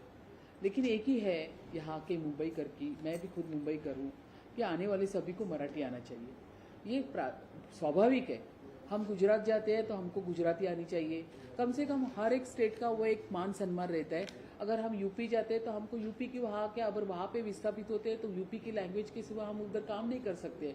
गुजराती नहीं बोलेंगे तो गुजरात में भी हम नहीं काम कर सकते। वैसे भी महाराष्ट्र में, मुंबई में अगर रहना है तो मराठी आनी ही चाहिए, मराठी कंपलसरी आनी चाहिए। लेकिन इसका मतलब ये नहीं है कि हम लोग उसके ऊपर कुछ अन्याय करेंगे, नहीं। यहाँ पे आदरणीय देवेंद्र फडणवीस साहब ने कहा है, मैं भी एज ए मेयर करके बोलती हूँ, सभी का स्वागत है, लेकिन आप मराठी सीखो। उसके लिए चाहिए तो प्रशिक्षण ले लो। हमारे जो भारतीय जनता पार्टी के वसीम, काय नाव है त्याचं, वसीम खान, उन्होंने एक कार्यक्रम लिया था और उन्होंने वो उपक्रम भी किया कि जो अमराठी रिक्शा वाले, फेरी वाले हैं, उनको हम लोग एक दिन का अपना 15 दिन का या 1 महीने का मराठी का क्लास देके हम लोग उनको मराठी सिखाएंगे। तो हम लोग उस तरीके से भी हम लोग मदद करने के लिए तैयार है। एज ए मेयर मैं भी तैयार हूँ, अगर मराठी नहीं आ रहा है तो मुझे बोलो, मैं आपके लिए व्यवस्था करूंगी। लेकिन मुंबई महाराष्ट्र में मराठी आना अनिवार्य है। मैम आखिरी सवाल, आदित्य ठाकरे और इनकी आपकी सत्ता थी, क्या आपको ऐसा कभी अनुभव आया? आपने कहा आदित्य ठाकरे टेंडर सुनते हुए बड़े हुए, क्या आपको ऐसा कभी अनुभव आया? मैं शिक्षण समिति के अध्यक्ष थी, तभी मुझे फोन करके बोला गया था कि बच्चों के हाथ में आप टैब दे दो। जब मैंने उसके ऊपर आक्षेप लिया कि ये जो टैब है ये तो पूरा स्क्रैप दिख रहा है, हम इसको क्यों यूटिलाइज कर रहे हैं, क्योंकि ये ना हम लोग उनको घर पे देने वाले हैं, ना तो उनका ऐसा कहना था कि ये टैब दे दो, ये रात भर स्कूल में चार्जिंग होंगे, सुबह बच्चे उसके ऊपर काम करेंगे। ये क्या तरीका था? मेरा एज अ शिक्षण समिति अध्यक्ष मेरा विरोध था, लेकिन मुझे प्रेशराइज किया गया। मुझे फोन आया मातोश्री से की तुम्हाला हा प्रस्ताव पास करायचा आहे, त्याची काही उत्तर आम्हाला द्यायची नाही, सरळ मंजूर करून टाका। ये सब दादागिरी इस तरह से मेरे साथ हुआ है। और ये आई थिंक आप वो टेंडर में वो निकालती हूँ 2015-16 का 30 या 31 करोड़ का वो टेंडर था जो मुझे पास करने के लिए बोला था। उसके बाद में वो स्टैंडिंग में भी आया। तो ये टेंडर के बारे में इस तरह से प्रेशराइज करना उस वक्त मैंने झेला है खुद एज अ शिक्षण समिति अध्यक्षा। मुझे बोला गया था यशोधर फंसे उनको पूछो, यशोधर फंसे तभी स्टैंडिंग कमेटी चेयरमैन थे, उनका फोन था मुझे। आप यहीं से जाके यशोधर फंसे को बोलो कि शिक्षण समिति के अध्यक्षा रितू तावडे थी, तभी आपने फोन किया था कि मातोश्रीवरून फोन आहे, तुम्हाला हे प्रस्ताव पास करायचा है, पूछो उनको जाके।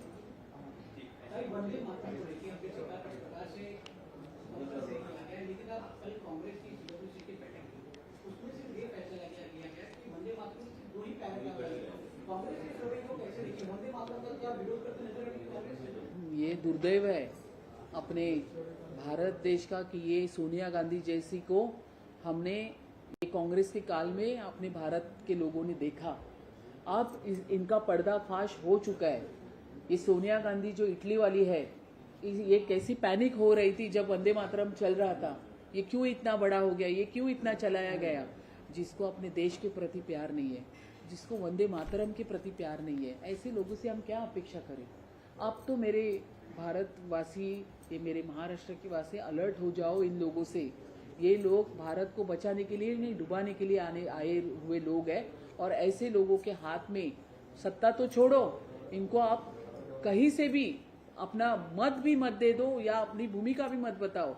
वंदे मातरम, जिसको झंडे को देख के आंख में पानी आता है, ऐसी हम लोग अंदर अपने अंदर भारत देश के लिए इतनी भावना है। और ये वंदे मातरम जिसको 150 साल कंप्लीट हो गए, ये वंदे मातरम जब चल रहा था तो सोनिया गांधी कितनी पैनिक हो रही थी, ये क्यों इतना चल रहा है, ये क्यों इतना चल रहा है, ये क्या है। कम से कम इतना तो आप रखो कि सामने मीडिया है, आपको पूरी भारत के लोग आपको देख रहे हैं। ऐसे लोगों को मैं बोलती हूँ इन लोगों का धिक्कार करना चाहिए, निषेध करना चाहिए, जिनको वंदे मातरम का स्वाभिमान नहीं है।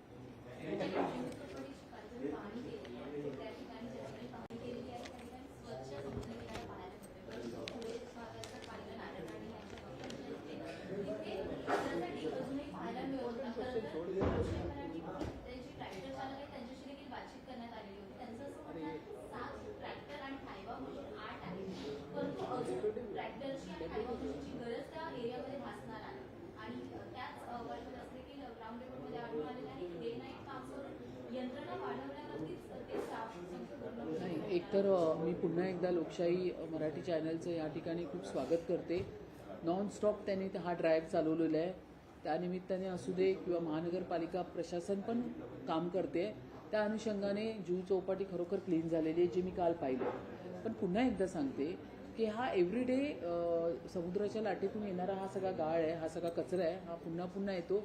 पण त्याच्यावरती उपाययोजना म्हणून जवळपास 75 आपले त्या ठिकाणी लेबर असतील किंवा त्या ठिकाणी ज्या डंपर असतील, या सगळ्या गोष्टी व्यवस्था तिथे उभ्या केलेल्या आहेत। 3 फेजमध्ये आपण त्या ठिकाणी क्लिनिंग व्यवस्था सुरू केलेली आहे। सकाळची एक फेज असते, दुपारची आणि रात्रीची फेज असते। तर एक थोडा भौगोलिक पण वातावरणीय पण बदल असतो, ज्याच्या माध्यमातून पण हा सगळा येत असतो, हे मान्य करते। कारण कापसे मॅडम पण बोलले की जवळपास मार्च एप्रिलच्या दरम्यान हा गाळ ह्याच्या आधी कधी नव्हता, जो वाढायला लागला। पण पुन्हा एकदा सांगते की विविध मुंबई महानगरपालिकेचे मेजर नाले ह्याला अटॅच असल्यामुळे आपण जे नाल्यात टाकतो तेच त्या ठिकाणी जातं। तर मी तुमच्या माध्यमातून लोकांनाही आव्हान करते की इतका मोठा कचरा आपण असं डायरेक्ट ज्या नाल्याच्या बाजूला असलेली घरं असतील अशा ठिकाणी टाकणं केलं नाही पाहिजे। आणि राहिलं त्या ठिकाणी आपली मुंबई महानगरपालिकेची यंत्रणा असेल, विविध संस्था त्या ठिकाणी काम करतात आहे, परंतु जेव्हा जेव्हा तुमच्या सूचना येतील त्या आम्ही नक्की फॉलो करू।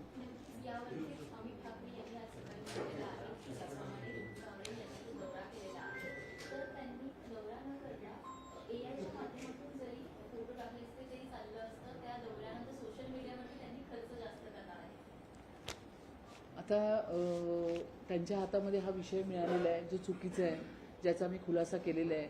परंतु त्यांना मुंबईच्या महापौरांना टार्गेट केल्याशिवाय त्यांनाही माहिती आहे की आपल्याला TRP किंवा लोकांचं हे मिळणार नाही. पण खोटं जास्त दिवस टिकत नाही. हे खोटं जे असतं ना त्याचा पर्दाफाश होतो आणि जे सत्य आहे ते लोकांच्या समोर येतो. मला अमित ठाकरे आणि आदित्य ठाकरेकडनं ही अपेक्षा नव्हती. त्यांनी नक्कीच महाराष्ट्राच्या विषयावरती बोलावं. त्यांनी ते नेते आहेत, पक्षाचे मोठे नेते आहेत, त्यांनी भारताच्या विषयी बोलावं. अरे मुंबई बघायला ऋतू तावडे सक्षम आहे. त्यांना सांगा तुम्ही एवढी काळजी करू नका, प्रत्येक समुद्रकिनारा मी जाईन बघायला, प्रत्येक हॉस्पिटल जाईल. अमित ठाकरे जे बोलतात ना त्यांना जाऊन सांगा किती हॉस्पिटलला दौरे केलेत तुम्ही. माझ्यावरती टीका करण्यापेक्षा थोडे फील्डवर दिसा. आता काय बोलतात ते लाडके पुत्र आणि एक असतं ना युवराज, हे असं म्हणून सारखं तुम्ही त्या महालात राहू नका. थोडं सर्वसामान्य माणसांची आपण मतं घेतो, त्यांच्या हाल अपेष्टा बघायला जा. त्यांना सांगा ऋतू तावडे BMCच्या शाळेत शिकली आहे, गरिबीतून वर आली आहे, 130 स्क्वेअर फूटच्या घरामध्ये राहिलेली ऋतू तावडे आहे. ऋतू तावडेला शिकवू नका की काय असतं. तुम्ही सोन्याचा चमचा घेऊन आलेले आहात सगळेजण. आम्ही गरिबी बघितलेली आहे, रेशनच्या धान्यावरती आम्ही आमचं घर चालवलेलं आहे. तर त्यांना काय माहिती सर्वसामान्य मुंबईकरांच्या हाल अपेष्टा काय असतात. त्या आम्ही सोसल्या आहेत आणि आम्ही कष्ट करून इथे आलेलो आहोत. तुमच्यासारखे सोन्याचे चमचे घेऊन नाही आलो आहेत. तर त्यांना सांगा तुम्ही आम्हाला शिकवण्याचं काम करू नका, लोकांसाठी उतरा. ऋतू तावडे काय करते ना ते ऋतू तावडे सक्षम आहे उत्तर द्यायला. त्याच्यामुळे त्याच्यात त्यांनी पडू नये. 100% तुमच्या ज्या वेळी ह्याला जर क्रॉस करून मुंबई महानगरपालिका काम करत नसेल तर मी नक्कीच त्याच्यावर कडक निर्देश देईन. पण मला जेवढं मी काल चित्र बघितलं, आपल्या कापसे मॅडम, भाग्यश्री कापसे यांना मी पहिल्यापासून ओळखते, अतिशय सक्षम अधिकारी आहेत. त्या असतील, आपले राठोड आहेत, रोहन राठोड तिथे प्रभाग समिती अध्यक्ष आहे, सुधा सिंग आपल्या स्थानिक नगरसेविका आहेत. त्यामुळे सगळ्याच जणी तिथे काम करतात आहे. मेहनत सगळ्यांची चालू आहे. पण पुन्हा एकदा सांगते,